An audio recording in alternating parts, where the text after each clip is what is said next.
आज प्रोग्राम के बाद एक बार फिर से स्वागत है आप सभी का कार्यक्रम सुख की बात रवि जैन गुरु जी के साथ। आपके जीवन में भी सुख जरूर आएगा क्योंकि आप हमारे साथ इस कार्यक्रम के साथ जुड़े हैं और आप चाहते हैं कि गुरु जी का सानिध्य आपको मिलता रहे, तो आपके लिए टीवी स्क्रीन पर नंबर लगातार फ्लैश किए जा रहे हैं। आप अभी कॉल करें और गुरु जी से संपर्क साधें ताकि आपकी समस्याएं दूर हो सके। गुरु जी, विवाह को लेकर हमने जाना था, मांगलिक दोष को लेकर हमने जाना था, लेकिन क्या सिर्फ विवाह में देरी होना सिर्फ मांगलिक दोष है या कुछ और भी कारण हो सकते हैं? क्योंकि बहुत से पेरेंट्स हैं, परेशान होते हैं कि आज के जितने भी बच्चे हैं चाहते ही नहीं कि शादियां जल्दी हो सके, तो उसका कारण क्या हो सकता है? देखिए नैन्सी जी, इसके लिए हम कुंडली का सप्तम भाव देखते हैं जी।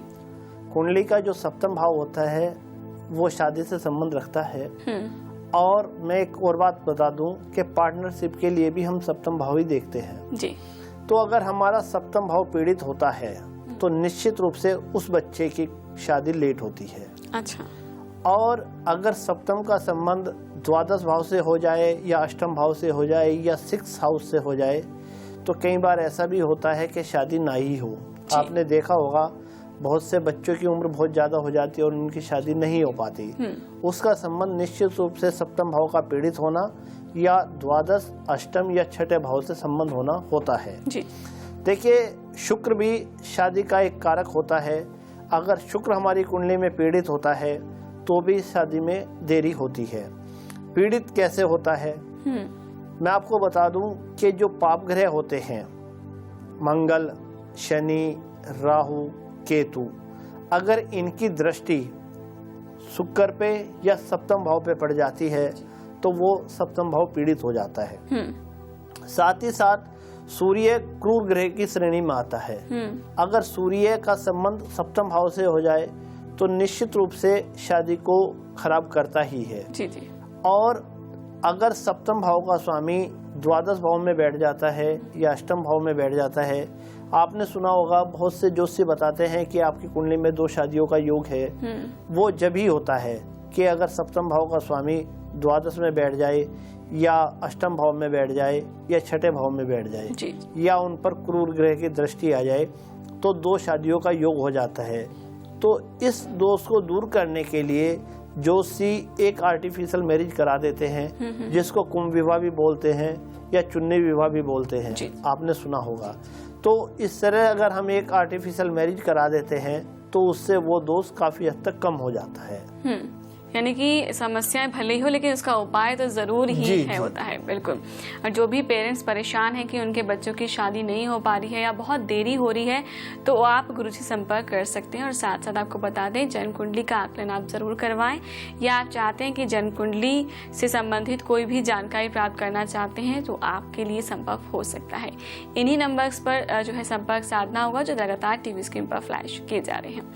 अगला जो खत है ये शामिल करते हैं। गुरु जी, पंजाब होशियारपुर से हमें रिया जैन जी ने खत लिखा है। ये लिखती है, मेरे पति नौकरी करते थे, कुछ दिनों पहले उनकी नौकरी किसी वजह से छूट गई, अब कब तक लग पाएगी, अब ये जानना चाहती हूँ। रिया जैन जी, आपने जो अपने पति की कुंडली मेरे पास भेजी है, देखिए मैंने इसका अवलोकन किया है तो मैं आपको बता दूं कि आपको ज़्यादा परेशान होने की आवश्यकता नहीं है। 2 महीने बाद आपके पति की सर्विस लग जाएगी क्योंकि आपके पति की कुंडली में इस समय मंगल की अंतर्दशा चल रही है और मंगल के बाद जैसे ही दशा समाप्त होगी आपके पति की नौकरी लग जाएगी। आपको 2 उपाय तब तक करने हैं। एक तो भक्तांबर जी का नवग्रह यंत्र आप अपने घर में मंगाकर स्थापित कर लें। और मैं आपको बता दूं कि नवग्रह यंत्र जो होता है इसका पूरा नाम है नवग्रह एवं सर्व सुख समृद्धि दायक यंत्र। और इसके अंदर भक्तांबर जी के 48 काव्यों के साथ साथ 9 ग्रहों के यंत्रों का समावेश होता है और ये पूरी तरह से मंत्रित करने के बाद दिया जाता है। इसको आप अपने घर में स्थापित कर लें और इसके सामने जो 11 नंबर का काव्य होता है, एकटक जन तुमको अविलोए, अवर विसेरति करे न सोए, को करी क्षीर जलादि जलपान, छार नीर पीवे मतिमान। इस काव्य को रोजाना आपको 11 बार इसके सामने पढ़ना है। आप देखेंगे कि आपके पति की नौकरी 2 महीने के अंदर लग जाएगी।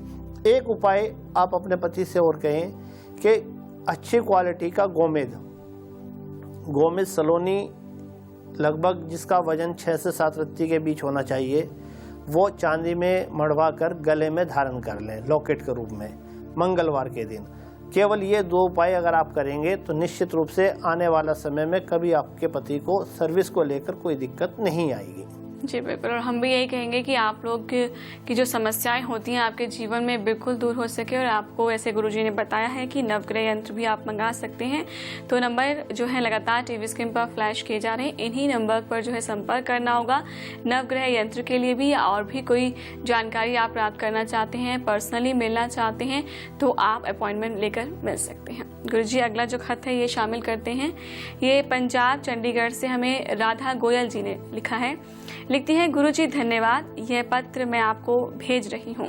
आपने जो मेरे परिवार के लिए किया उसके लिए मेरे पास शब्द नहीं है। गुरुजी, कुछ समय पहले, लगभग 8 महीने पहले, मैं आपसे मिलने आपके ऑफिस आई थी और मेरी समस्या बहुत गंभीर थी जिसका मुझे हल भी नहीं मिल पा रहा था। मेरी समस्या यह थी कि मेरे पति रोजाना शराब पीकर घर में मुझे मारा पीटा करते थे, जिसके कारण मेरी जिंदगी नरक जैसी हो गई थी। गुरुजी, आपने मुझे विश्वास दिलाया कि मेरी ये समस्या का समाधान आपके पास है। फिर आपने मेरे पति की जन्म कुंडली देखी और मुझे ये बताया कि उनकी कुंडली में राहु की दशा चल रही है, जिसके कारण वो ऐसा करते हैं। फिर आपने मुझे मेरे पति की स्थिति ठीक करने के कुछ उपाय बताए और एक पूजा बताई, जिसके कराने के कुछ दिनों बाद ही मेरे पति की शराब भी छूट गई और उन्होंने मुझे मारना भी बंद कर दिया। गुरुजी, ये आपका ही चमत्कार है जिसके कारण मेरी जिंदगी अच्छी चल रही है। मैं आपका दिल से धन्यवाद करना चाहती हूँ। राधा गोयल जी, आपने जो पत्र भेजा है इसके लिए आपको भी धन्यवाद। देखिए, मैं आपको बता दूं कि जब राहु का शासन हमारी कुंडली में आ जाता है, वो चाहे अंतर्दशा के रूप में हो, चाहे प्रत्यंतर दशा के रूप में हो, चाहे महादशा के रूप में हो, निश्चित रूप से हमें बहुत डर लगता है, क्योंकि राहु होता है अचानक। अचानक का मतलब यह है कि राहु कभी भी कुछ भी दे सकता है और कुछ भी ले सकता है। अगर कुंडली में राहु की स्थिति थोड़ी सी भी खराब होती है तो निश्चित रूप से वो बहुत परेशान कर देता है, जैसा कि आपके पति के साथ हो रहा था। हमने पूजा के माध्यम से राहु को थोड़ा सा शांत किया और साथ ही साथ राहु की अंतर्दशा जो चल रही थी वो भी समाप्त हो गई। तो इससे आपको आराम मिलना ही था। और आगे के लिए भी मैंने आपको बता दूं कि ये जो उपाय मैंने आपको बताए हैं रोजाना करने के, ये आप करते रहें, इसी से आपका जीवन सुखमय हो जाएगा। जी बिल्कुल, आप ये उपाय अपनाएं। आपकी जो समस्याएं जो दूर हुई हैं, आपने अपनाया जो उपाय, उसके माध्यम से हम यही कहेंगे कि बहुत से जो दर्शक हैं जो लाभान्वित हो चुके हैं, उनको हम तहे दिल से शुक्रिया अदा करते हैं कि आप हमें अपने अनमोल फीडबैक भेजते रहते हैं और आप लगातार भेज सकते हैं। जो लोग अभी जुड़े हैं उनको बता दें कि आप चाहते हैं गुरुजी का सानिध्य आपको मिल सके तो मिल सकता है। नंबर लगातार टीवी स्क्रीन पर फ्लैश किए जा रहे हैं। समस्या विवाह की हो या आपको लगता है कि आपके जीवन में जो अनसुलझी सी जो गुत्थी बनी हुई है समस्याओं की, उसको आप सुलझा सके तो गुरुजी का आशीर्वाद आप प्राप्त कर सकते हैं। इन्हीं नंबर्स पर कॉल करिए और मैं यूँ कहूँगी कि अभी कॉल करें, क्योंकि समस्याएं जब आपके जीवन में आती हैं तो उसके लिए जो दिशा मिलती है वो हमेशा नहीं मिल पाती है। अभी मिली है तो इसको अपना लीजिए और अपनी समस्याओं को दूर कर लीजिए। गुरुजी, समस्याएं हमारे जीवन में बहुत सी आती हैं। लोग सिर्फ इस बात से परेशान नहीं है कि उनके बच्चे राजी नहीं हैं या उनकी कुंडली के हिसाब से जो भी रिजल्ट निकलता है, एक परिणाम जो आप लोगों के माध्यम से हम जान पाते हैं, लोग इस बात से भी परेशान हैं कि अगर माँ बाप और बच्चों के बीच में नहीं बन पाती है या शादी विवाह को लेकर कोई भी समस्या उत्पन्न होती है तो बच्चे सुसाइड तक कर लेते हैं। उनको इतना डिप्रेशन में आ जाते हैं कि अगर ये विवाह नहीं हो पाया है तो हमारी इज्जत पे क्या होगा। ऐसी समस्याएं जब आती हैं तो कैसे हम उस व्यक्ति को संभाल सकते हैं? देखिए नैन्सी जी, कुंडली में जो कुछ होता है वो सब ग्रहों के कारण होता है। और ये जो कुंडली होती है, मैं आपको बता दूं, ये हमारे पिछले जन्म के कर्मों का लेखा जोखा होता है। अगर हमने पिछले जन्मों में अच्छे कर्म किए हैं तो इस समय हमारी कुंडली अच्छी बनेगी, प्रबल बनेगी। और पिछले जन्म में हमने अगर गलत काम किए हैं, किसी का बुरा किया है, कोई चोरी की है, कोई डकैती डाली है, तो निश्चित रूप से इस बार हमारी जो कुंडली निकल कर आएगी वो खराब होगी। तो इसके लिए हमें करना यही चाहिए कि हम इस जन्म में कोई गलत काम ना करें। अगर हम कोई गलत काम नहीं करते हैं और ज्योतिषी उपाय जो बताए जाते हैं वो करते हैं तो हम अपने कर्मों का क्षय कर लेते हैं और आने वाला हमारा समय अच्छा हो जाता है। बिल्कुल, यही एक ज्योतिष का मूल मंत्र होता है कि हमें अपने कर्म ठीक करने चाहिए, क्योंकि ज्योतिषी उपाय के साथ साथ कर्म मुख्य होता है। बिल्कुल, अगर हमारे कर्म अच्छे होंगे तो निश्चित रूप से हमारे आने वाला समय बढ़िया होगा, और अगर हमारे गलत कर्म होंगे तो आने वाला समय हमारे लिए अच्छा नहीं हो सकता। यानी कि सारा जो खेल है वो कर्मों का ही है, कर्म ही अच्छे कर लेंगे तो आपके जीवन में दुख आएंगे ही क्यों। इसी बात को लेकर मुझे एक प्रकरण भी याद आ रहा है, मैं आपको सुना दूं। जी। महासती मैना सुंदरी एक सती हुई है। जब वो जवान हुई तो उसकी छोटी बहन भी थी, तो उनके पिता ने उनसे पूछा कि आप किसके भाग्य का खाती हैं। तो मैना सुंदरी ने कहा कि पिताजी मैं अपने भाग्य का खाती हूँ, मेरे भाग्य में जो होगा वो मुझे मिल रहा है। इस बात से क्रोधित होकर उनके पिता ने उसकी शादी एक कोढ़ी के साथ कर दी जी। और महासती मैना सुंदरी ने उसी को अपना भाग्य मानते हुए उसके साथ फेरे लिए और तीर्थ यात्रा पे निकल गई। तीर्थ यात्रा पे चूंकि उसका पति कोढ़ी था तो वो तो अंदर नहीं जा सकता था, तो वो बाहर ही रहता था और महासती मैना सुंदरी उसको दर दर लेके चलती रही। तो जब ही सामने से एक मुनि आते हैं, जैन मुनि, और वो श्रीपाल उसका नाम होता है कोढ़ी का, तो उसको देखते हैं तो महासती से कहते हैं कि तुम श्री भक्तम्बर जी के पाठ का विधान करिए और उसका जो गंधोदक होता है रोजाना का वो अपने पति के ऊपर छिड़किए। तो 8 दिन का विधान होता है, तो 8 दिन में हुआ क्या कि उसका कोढ़ दूर हो गया जी। तो ये होता है कर्मों का क्षय। अगर हम अच्छे कर्म करते हैं तो हमारे जो कर्म हैं वो क्षय हो जाते हैं, और ज्योतिष भी इसी बात के लिए प्रशस्त करता है। बिल्कुल, यानी कि कर्म अगर अच्छे होते हैं तो हमारा भाग्य भी अच्छा हो पाता है। इतिहास भी साक्षी है इस बात को लेकर, बहुत से उदाहरण हम सभी के सामने हैं। अभी गुरुजी के माध्यम से भी इतना स्पष्ट उदाहरण हम सभी ने जाना है। तो आप लोग भी अच्छे कर्म करिए, फल की चिंता बिल्कुल भी ना करें, क्योंकि अच्छे कर्म करेंगे तो फल तो आपको स्वतः ही अच्छा ही मिलेगा।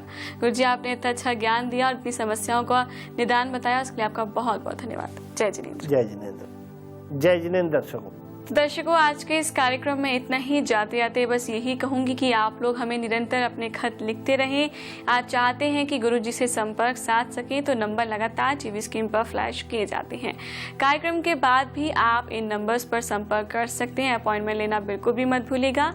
और साथ साथ आपको बता दें कि आप हमें ईमेल भी कर सकते हैं। आपका कोई भी आप चाहते हैं कि आपने कोई लेटर लिखा है, मेल के थ्रू भेजें तो वो भी संभव हो सकता है।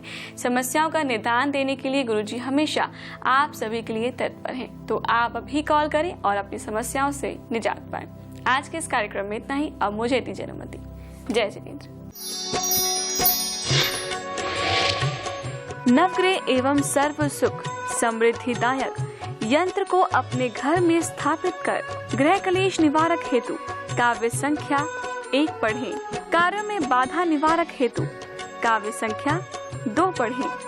विद्या एवं स्मृति तेज करने के लिए काव्य संख्या 6 पढ़ें। संतान प्रदायक काव्य संख्या 20 पढ़ें। व्यापार में सफलतादायक काव्य संख्या 28 पढ़ें। लक्ष्मी प्रदायक काव्य संख्या 36 पढ़ें। असाध्य रोग निवारक हेतु काव्य संख्या 45 पढ़ें।